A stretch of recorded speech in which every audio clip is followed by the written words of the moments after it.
Today we're playing a hole that is risk and reward. So there's two ways to play this par 4 here at Wortley Golf Club. 430 yards, dogleg to the left. We can either take it on with the driver or we can play, in my eyes, the percentage play. I'm going to go the percentage play and I'm going to be using my 4-iron off this tee. 430 yards, yes, but it's also downhill. So for you, it might mean you're hitting a 5-wood, hitting a 3-wood. I think that this is going to go around about 230 to 240 yards with a 4-iron just because of that slope and the way the hole works. For me here, straight away, this is one of those holes where you stand here and you go, I should use my rangefinder to get those trees, which I would hope you would have done. And you might say, well, my driver runs out if I hit it over there. And again, if you're somebody that hits a big fade, you might be thinking, well, I've got to aim way down that hole, hope it fades, but if it doesn't fade, then it's also lost. And this is for me where you've got to think about holes on your golf course that might even be shorter than this, might be only 350 yards. They seem simple, but it's all about putting it in the right place. For me here, confidence-wise, I think I can get my 4-iron in a good position, even to hit a longer shot into the green. But if I did this 10 times, I think potentially I would score better, lose less golf balls, and lower my scores by using the safer play of the two. So if I come in and play this shot, again, a standard 4-iron here, I'm still going to go a little bit round the corner with my normal shot shape.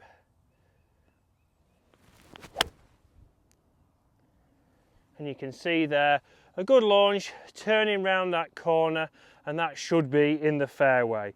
But we've got a local, we've got a native, we've got a cameraman, we've got an editor, we've got a golfer, a 4-handicap golfer, who's going to play it the way he would play it. Right, so we have Robin. So Rob's played here for how many years, Rob? I joined when I was 12, so, He's now 18, so 6 years. Rob's swinging it well, so he goes driver on this hole. So talk us through it, Rob. So I like this hole as well because I draw it. So again, I think a lot of people, that visitors that come here, struggle because they go, where do I aim? Because in all fairness, it is hard to judge. You can't really, even if you go to the right side of the tee box, you kind of can't really see where the fairway ends and where these trees come in.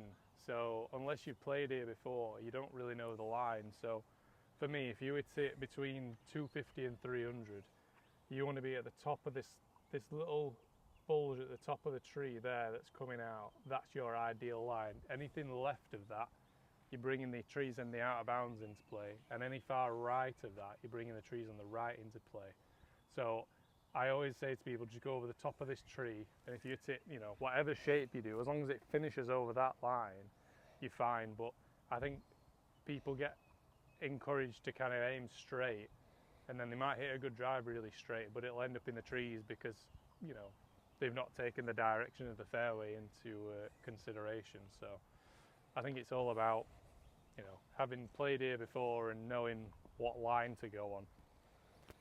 Well, let's see who can make the easier par or make a par at all. So it's all about positioning here, guys. Think about it, your golf club. Is there some shots here? Have you maybe tried different clubs off the tee? Again, over the years, Rob's tried many a club off this tee box, and at the moment the one that's working the best is the driver. And I'm not saying that you don't have to go and hit a 4-iron, but if you are confident with your driver, if your driver is the best club in your bag, then don't put it away. Make sure you take advantage of it. Rob's driving the ball exceptionally well at the moment.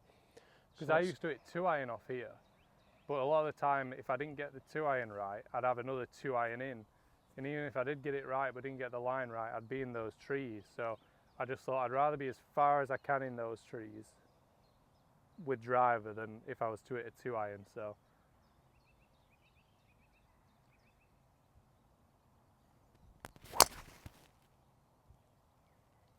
started just right, drawing back though.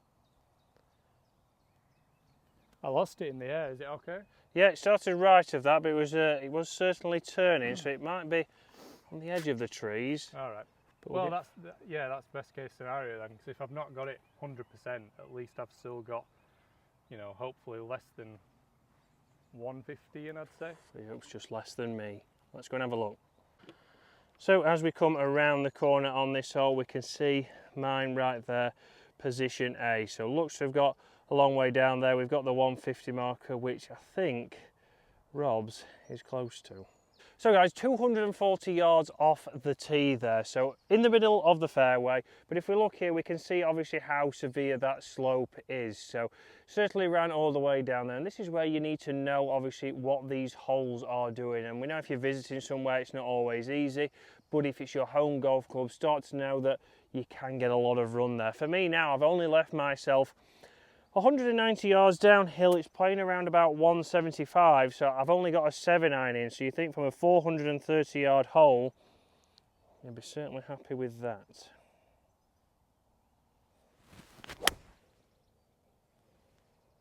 And again, a solid strike there, and I think that has just crept on, Bobby. Is it good? Right shot.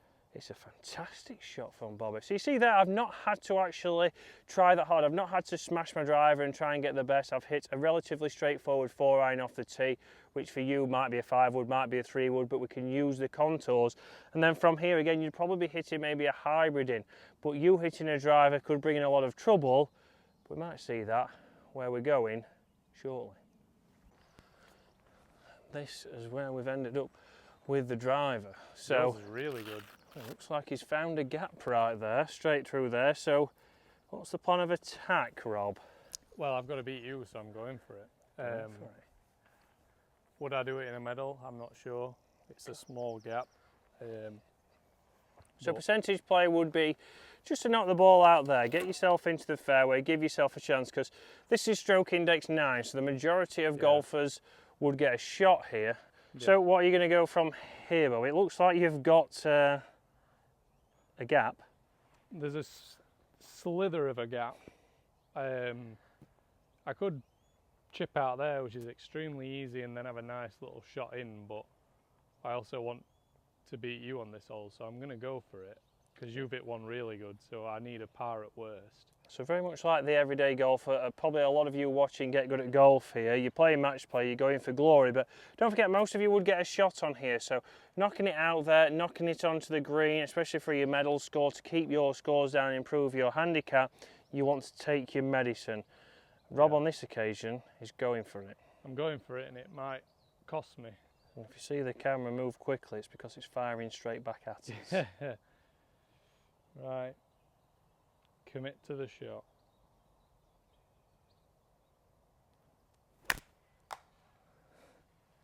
And it hit miles right into the tree. And I'm no better off than if I was to chip out. And there is your lesson, sports fans. This is what we are left with. So serious work. We're going to use the rangefinder, and this is trying to show the story that yes, if Rob had hit a driver, he could have been down here in one shot, and obviously that's what he's been doing over the last few months. But if you don't get it quite right, you can put yourself in trouble on this hole, and it's only stroke index 9. So yeah, I've got extremely lucky as well, because that could have easily bounced the other way and I wouldn't have had a shot. Could just be pressure of being on the channel.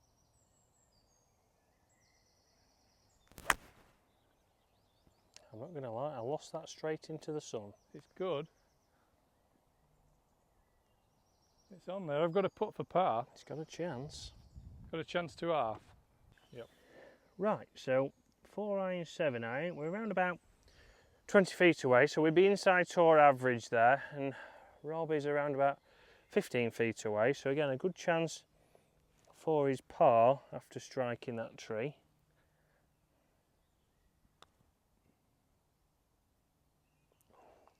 So again, gave it a good roll there, good chance, and I would back myself to hold that putt. We know there'll be a lot of you thinking, I don't like that, that's a little bit too much work to do.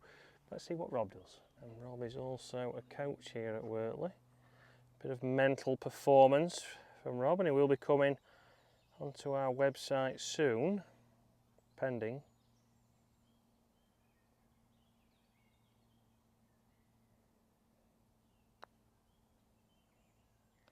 Every chance. Ooh. Oh, perfect pace. Just died in. Again, not too bad. We know it's a bogey, but again, you put yourself in trouble. I did. Unfortunately.